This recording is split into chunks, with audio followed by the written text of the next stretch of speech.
मैं JP Singh Nalanda news 24 में आप सभी का स्वागत करता हूं। भोजपुरी फिल्म इंडस्ट्री में अभी तक एक बवाल शांत नहीं हुआ, आग नहीं बुझा और दूसरा आग लग गया है।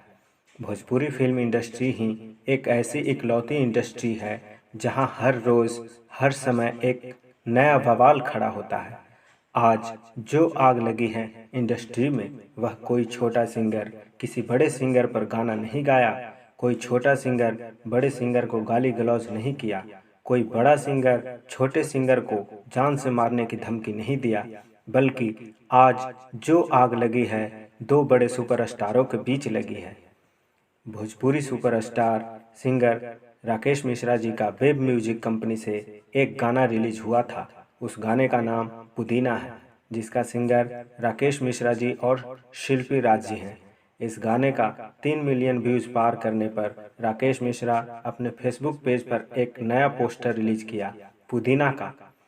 पोस्टर रिलीज करते ही लोग कमेंट करना शुरू कर दिए। भोजपुरी के पावर स्टार पवन सिंह जी का कुछ दिन पहले एक गाना रिलीज हुआ था वेब म्यूजिक कंपनी से, पुदीना ए हसीना के नाम से। इस गाने का टाइटल राकेश मिश्रा शिल्पी राज के गाने से कुछ मैच करता है, पर दोनों गाने का भाव अलग है। भोजपुरी फिल्म के कुछ चमचे लोग भोजपुरी को बर्बाद करने में लगे हैं, नीचे गिराने में लगे हैं, दो कलाकारों के बीच आपसी मतभेद कराने में लगे हैं ताकि भोजपुरी बर्बाद हो जाए, और जो सभी कलाकार इतने प्यार से रहते हैं लोगों के बीच दुश्मनी हो जाए। राकेश मिश्रा अपने गाने का 3 मिलियन व्यूज पार करने पर फेसबुक पोस्ट किया था और एक नया पोस्टर रिलीज भी किया था, और कुछ चमचे लोग राकेश मिश्रा को टारगेट कर टाइटल चोरी करने का आरोप लगा दिया, कॉपी करने का आरोप लगा दिया। यह आरोप लगाने से पहले एक बार गाने का रिलीजिंग डेट देख लेते। चमचे लोगों को इससे क्या हासिल हुआ, यह तो वही बता सकते हैं। पावर स्टार को जब यह पता चला कि पुदीना के नाम से एक गाना पहले ही रिलीज कर दिया गया था यूट्यूब पर, तो पावर स्टार ने माफ़ी भी मांगा, पर चमचे लोग शांत नहीं हुए और राकेश मिश्रा के पोस्ट पर गलत गलत कमेंट किए जा रहे हैं।